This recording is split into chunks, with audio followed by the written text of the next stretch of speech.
There we are. What does it mean to be a caring person? Was my first question. And so I did what we always do when we have a question. We go online and have a quick search. And I came across this quote, if you wouldn't mind, James. I should say I got no idea who this Rachel Burgess is, other than that this quote from her was one of the first things that came up that caught my eye. So she said, caring people are polite, considerate, generous, affectionate, patient, understanding, loving and forgiving. They go out of their way to make others feel special, to make them happy or feel more confident in themselves. They're sensitive to others' feelings. They care what others have to say. It struck me that was quite a comprehensive list. I guess as Christians there's one thing that we struggle a little bit, that is about being confident in ourselves, because that's something we associate with pride and arrogance, and we kind of recoil from a little bit. We'd rather if you'd said something like, appreciate their value or their worth, especially their value and worth to God. What I wanted to do this morning was to just pick out 4 or 5 instances in the life of the Lord Jesus and see how he demonstrated these characteristics in the way that he dealt with people. So, we can move to our first one, James. Mark chapter 12, verses 41 to 44. Jesus sat down opposite the place where the offerings were put and watched the crowd putting their money into the temple treasury. Many rich people threw in large amounts, but a poor widow came and put in 2 very small copper coins, worth only a fraction of a penny. Calling his disciples to him, Jesus said, I tell you the truth. This poor widow has put more into the treasury than all the others. They all gave out of their wealth, but she, out of her poverty, put in everything, all she had to live on. I want you to imagine the scene in the temple. I'll stop moving around. All these rich people are coming in with their great big bags of... All these rich people coming in with their great big bags of coins, struggling with the weight of them, making their way through the crowds to the offering box. And then they're lifting up these bags of coins as high as they possibly can and pouring them out so that they fall as long as possible and make a great racket as they land in the offering box. And everyone's gasping and cheering and patting on the back, telling them what a wonderful thing it is they've done. And there's this widow who's making her way slowly around the back of the crowd. No one sees her. No one notices. No one moves out of the way to let her through. They don't even know she's there. They're oblivious. And she gets around to the front, gets around to where the offering box is and tosses in these 2 very small coins. And they barely make a sound as they hit in the box. And no one even notices, no one hears a noise over the noise and the din in the temple. No one sees, no one notices. No one that is apart from Jesus. Because Jesus saw, Jesus noticed, Jesus understood the significance of what that lady had done. Caring people, they notice things. They notice the small things, the small signs that no one else sees. The signs that show that someone is struggling or in need. They see things. They understand our situation might be difficult for someone. They see the things that the rest of us don't see, we miss. The small signs. Jesus saw them. Jesus saw this widow. Jesus saw her put those 2 very small coins in the treasury. And then he calls his disciples to him, and notice he says, this widow. He doesn't say, that widow over there making her way out to the exit. He says, this widow. And it makes it sound to me as though she was stood there with him. It makes it sound to me as though Jesus had got up from where he was sat and had gone over to speak to this woman. I wonder, how did Jesus know that she was a widow? How did Jesus know those 2 coins she put in were all she had to live on? Was it because he was the Son of God and knew everything? Or was it just because he'd had a conversation with her? He'd spoken to her. He'd spoken to her what had just happened. He'd heard her story. He understood. He knew, he cared. There's so much value in a conversation. Perhaps what that lady needed more than anything else that day was a conversation with someone who cared. And if I'm right that Jesus did get up and speak to her, I can't believe for one moment she left that temple empty-handed. I can't believe Jesus didn't turn to the disciples and say to her, stick your hands in our money bag and give us something to go home with, or give us some food or something, because Jesus never sends anyone away empty-handed. Because Jesus cares about the needs that they have. But Jesus saw that woman. He understood her situation, he recognized her need, and he had care for her. He appreciated the value of what she had done. That's something else that caring people do. They appreciate the value of the things that people do. Whether they seem great or small to everyone else, caring people understand the value, the sacrifice that person has made. And Jesus knew the sacrifice that lady had made. Let's move on to the next section, James. There's another widow we're going to read about. This is from Luke chapter 7. This is from the New King James this time. Now it happened the day after, they went into a city called Nain, and many of his disciples went with him, and a large crowd. And when he came near the gate of the city, behold, a dead man was being carried out, the only son of his mother, and she was a widow. And a large crowd from the city was with her. When the Lord saw her, he had compassion on her and said to her, do not weep. Then he came and touched the open coffin, and those who carried him stood still. And he said, young man, I say to you, arise. So he who was dead sat up and began to speak, and he presented him to his mother. When I selected this passage, I made the cardinal error of a speaker, is to pick a verse from one version and then put it on the screen from another. And you find the words not quite the same. I put all my slides from the NIV because I thought that was most you would use, and I found the words are different for this verse. Because that first phrase jumped out at me. This happened the day after, and it made me ask, what happened the day before? And the previous story in Luke took place in Capernaum. And you have a quick look at any of the maps of your Bible, and if you've got Capernaum and Nain on them, you'll see that it's get on for 20 miles as the crow flies from the two. So if it really was the day after, Jesus had made an awful long journey to get to Nain. If you're reading in the NIV, you will see it says, sometime later, Jesus went to Nain. So I had to do a little bit of digging and see if I could work out what it should be. And as far as I can work out, the Greek literally means on the next, and then it stops. So the translators for the New King James have decided that meant on the next day. The translators for the NIV have thought, I don't know, we're not that brave. 20 miles in one day, that's a long way to walk. We'll just say sometime later. Either way, Jesus had made this journey from Capernaum to Nain.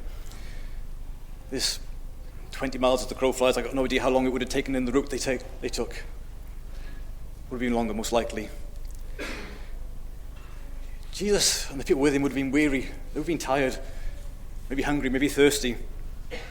If they travelled all that way in one day, it would have been the end of the day. It would have been evening time. It would have been late. And yet Jesus sees this funeral procession coming out of the city. And immediately he has compassion on this widow. Again, it seems that Jesus knew her circumstances. He had compassion. Despite his own tiredness, his own hunger, thirst, weariness, despite his aching feet, Jesus had compassion on this lady. And immediately he goes to her and he speaks to her. The NIV says that his heart went out to her. He was so moved by this lady and the sad circumstances that she found herself in. If she's a widow and this is her only son, then with no social security system or insurance system, this woman has lost all her source of income, all her source of provision. She's lost everything. It's her future. Everything is gone in the death of her son. And Jesus is moved with compassion for her. Despite his own suffering, despite his own needs, Jesus is just filled with the needs of others. He speaks to this lady, and then he does something. And I say, okay, that's easy for Jesus. He's got the power to raise the dead, so perhaps if we had that power, we'd be doing things as well. There's always things that we can do. Sometimes a conversation is all people need. Sometimes there are practical ways that we can help. things that seem insignificant and small to us, but can meet some need of theirs. Maybe it's just a meal, maybe it's just a cup of coffee, just time spent with them. Jesus understood that. And we often make excuses because we're tired, we're busy, we're stressed, we've got pressures, we've got things to do, places to go. Jesus had time for this lady. Even though it was probably the end of the day, even though he was tired and hungry, his needs didn't matter. He was consumed with meeting the needs of others. That's the kind of Saviour that we have. Always looking at the needs of others and how we can meet those. Let's go to our next set of verses.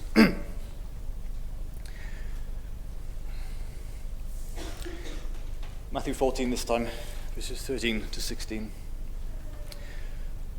When Jesus heard what had happened, he withdrew by boat privately to a solitary place. Hearing of this, the crowds followed him on foot from the towns. When Jesus landed and saw a large crowd, he had compassion on them and healed their sick. As evening approached, the disciples came to him and said, "This is a remote place, and it's already getting late. Send the crowds away so they can go to the villages and buy themselves some food." Jesus replied, "They don't need to go away. You give them something to eat." Again, we have to ask ourselves, what's this first verse talking about when it says, when Jesus heard what had happened? This story comes immediately after Jesus has been told of the execution of John the Baptist. John was a relative of Jesus's. John was someone who Jesus thought so highly of. Jesus described him as said that of those born of women, there's none greater than John the Baptist. Jesus was grieving.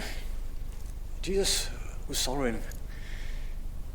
Jesus wanted to go to a quiet place where he could be by himself to grieve for John the Baptist. And yet these crowds get wind of what he's doing. They see him get into the boat and they run on ahead to the place where they expect him to land. When Jesus gets there and sees the crowd, again, we're told that he was filled with compassion for them and healed their sick.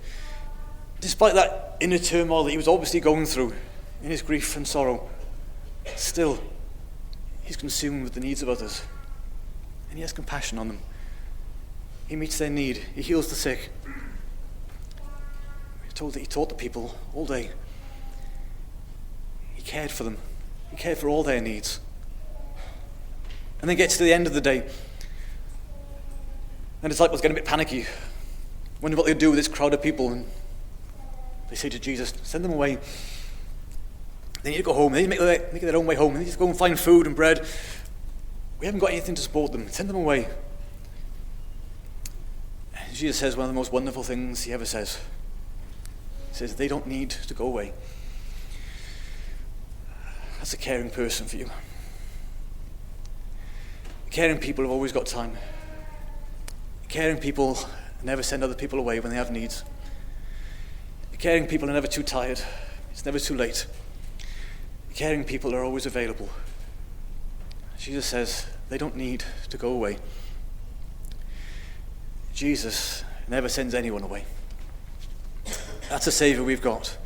Someone who never sends anyone away. Not these people, not us. No one. He's always got time. He's always got a plan. He always knows what he's going to do. The disciples were obviously freaked. But Jesus knew what he was going to do. The story continues with that feeding of the 5,000. When Jesus fed that great crowd with just the 5 loaves and 2 fish that the young lad had, he knew what he was doing. He cared for these people. He was no way he was going to send them home hungry at the end of the day. Jesus never sends anyone away. Let's go to the next one. John chapter 8 this time. The teachers of the law and the Pharisees brought in a woman caught in adultery. They made her stand before the group and said to Jesus, "Teacher, this woman was caught in the act of adultery.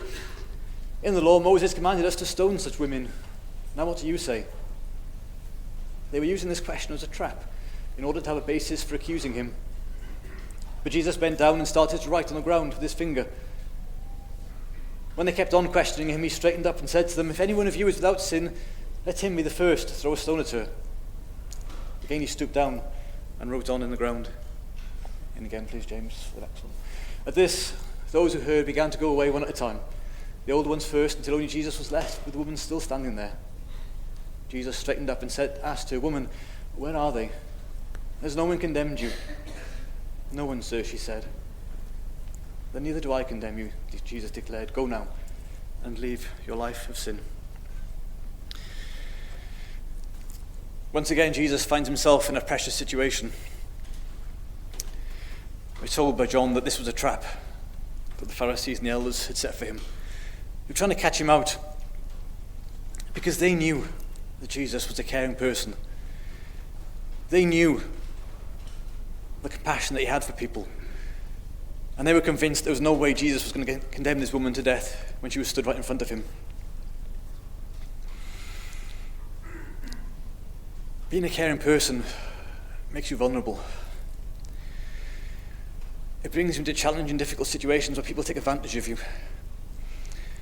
Where sometimes you suffer for no fault of your own, just for being known for being a caring person. And Jesus knew that. Jesus experienced the same himself as he did this day. The hostility of these elders as they bring this lady before him, the humiliation they put on her, and they present him to Jesus to see what he would do. People often wonder, where was the man in this situation? Clearly she wasn't committed adultery by herself. Why was it only the lady, the woman, who was brought before Jesus? Maybe it was chauvinism, maybe it was sexism. Maybe it was because they thought that Jesus wouldn't have a problem with condemning a man. But maybe he'd be weaker, he'd be more susceptible to giving in for a woman. More susceptible to stepping away from the law. Maybe the man had already been stoned, we don't know. This is a trap. It's playing on Jesus' compassion, Jesus' care for people and love for people. Because Jesus, in his wisdom, barely looks at these Pharisees and elders, but asks them, the one without sin, to cast the first stone. Thank God for that first person to walk away. That first person to realise that they couldn't claim to be without sin. We're told from the eldest to the youngest they walked away. That oldest, wisest person there realised that they were in the wrong. And they put theirs on their stone and walked away. And one by one, everyone left her. And then Jesus straightens himself up and looks at the lady. The irony is that he was the only one who could pick up a stone to stone her, because he was the only one without sin. And yet he dealt with her in love and compassion. He spoke to her so gently, so different to the way those Pharisees and elders had spoken to her and treated her.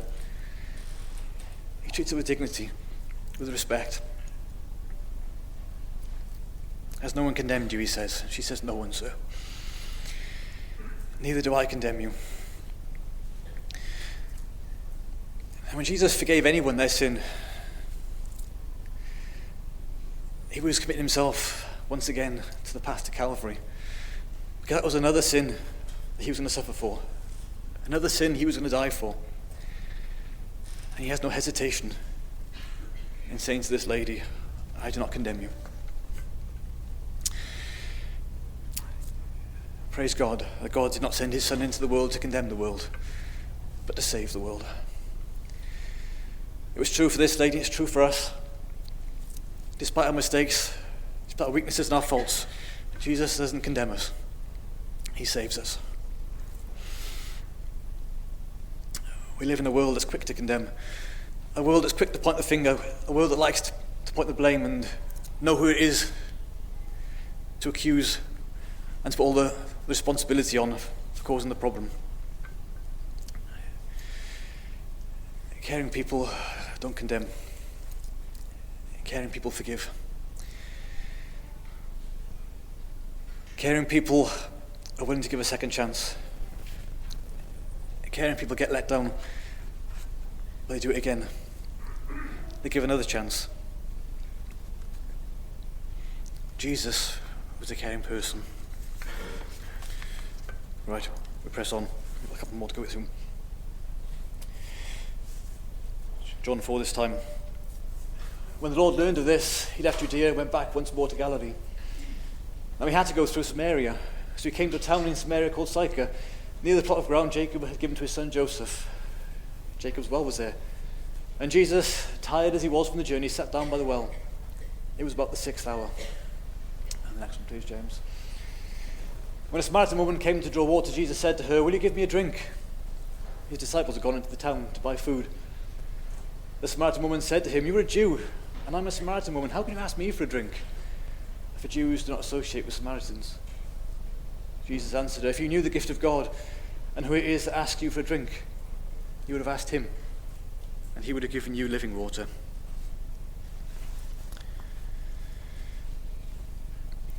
Jesus was leaving the region of Judea where he and his disciples had been baptizing people. What he'd heard was that the Pharisees had got wind that Jesus was baptizing more people, or his disciples were baptizing more people than John the Baptist. And so Jesus decides to head back to Galilee. And John says he had to go through Samaria. Jesus didn't really need to go through Samaria. There's other routes back to Galilee.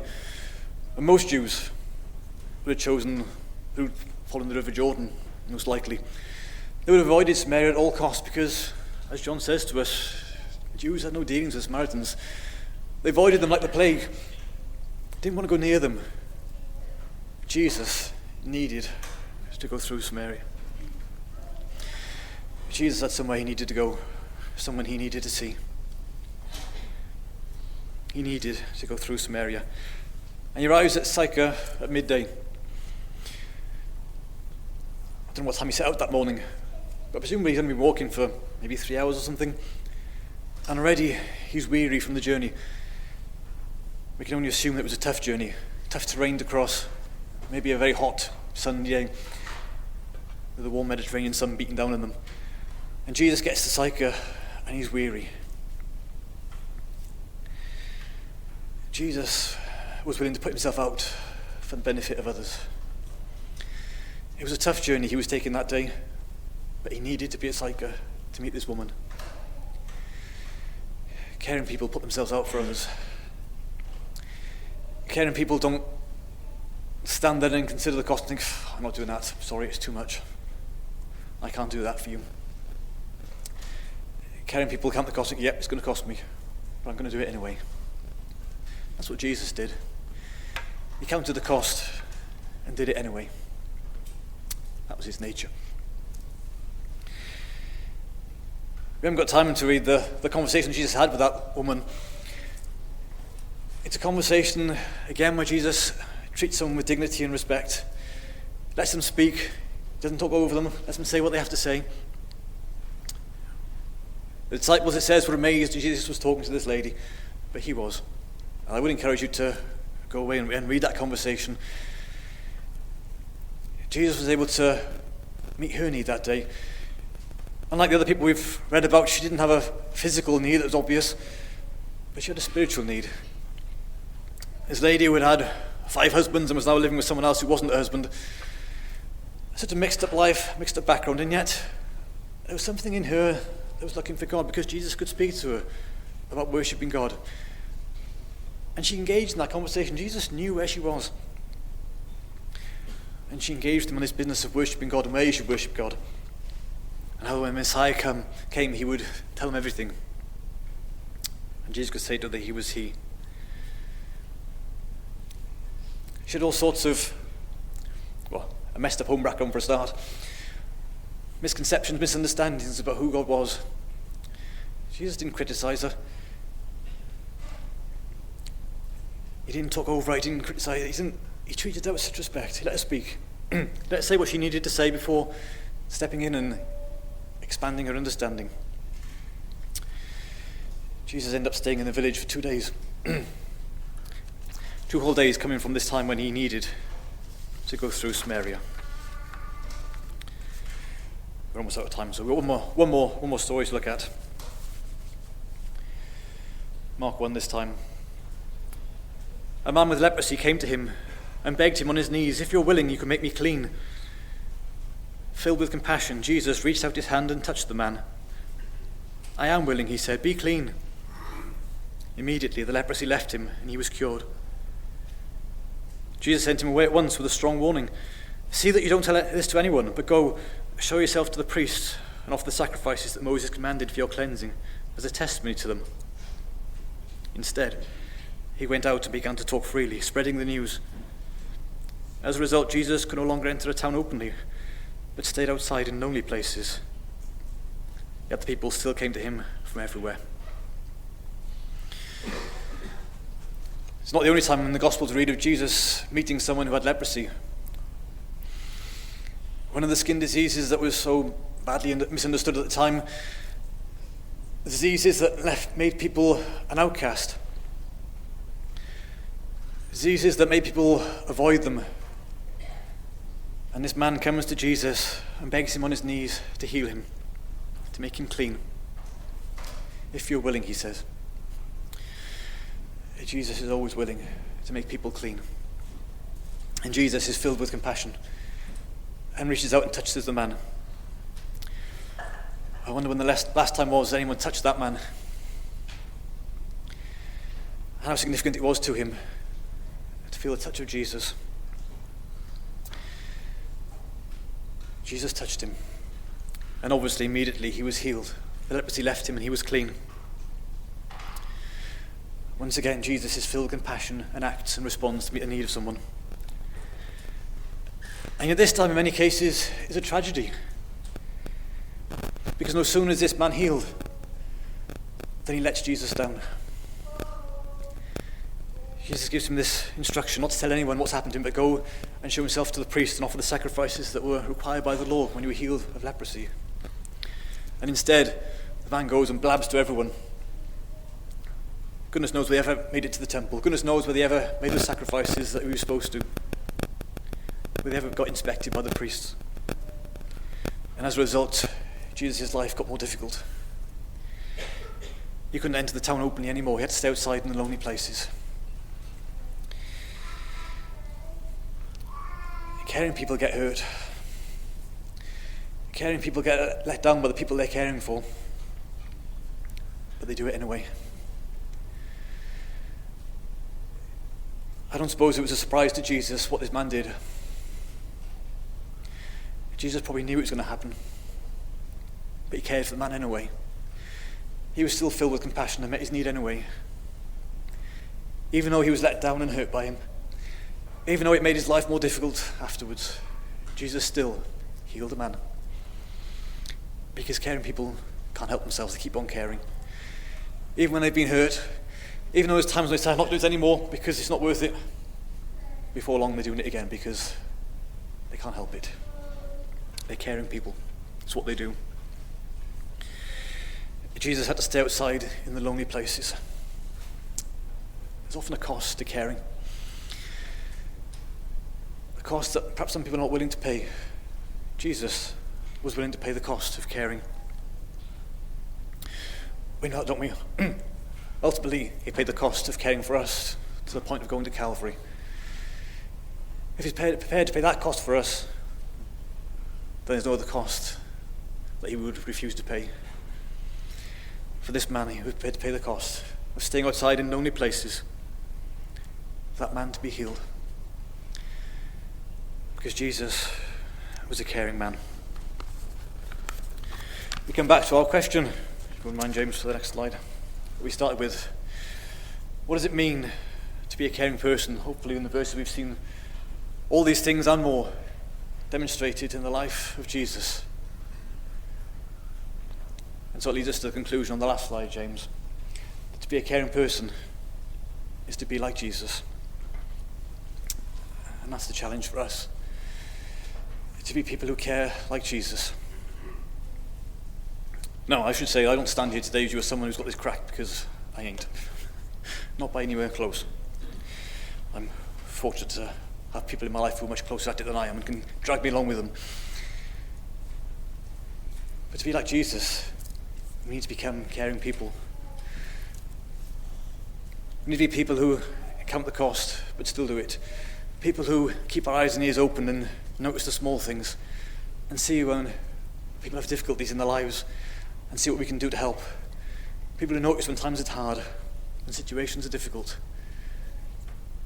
It doesn't need to be great big things. We don't need to be wealthy. We don't need to have lots of things to give. For most times, the most important thing we give is our time. To let people know we've got time for them, we're willing to care, is often all we need. Just having a conversation with someone will lead you to things you can do for them, things to help. But the challenge for us is to be like Jesus and to care like he did. Thank you.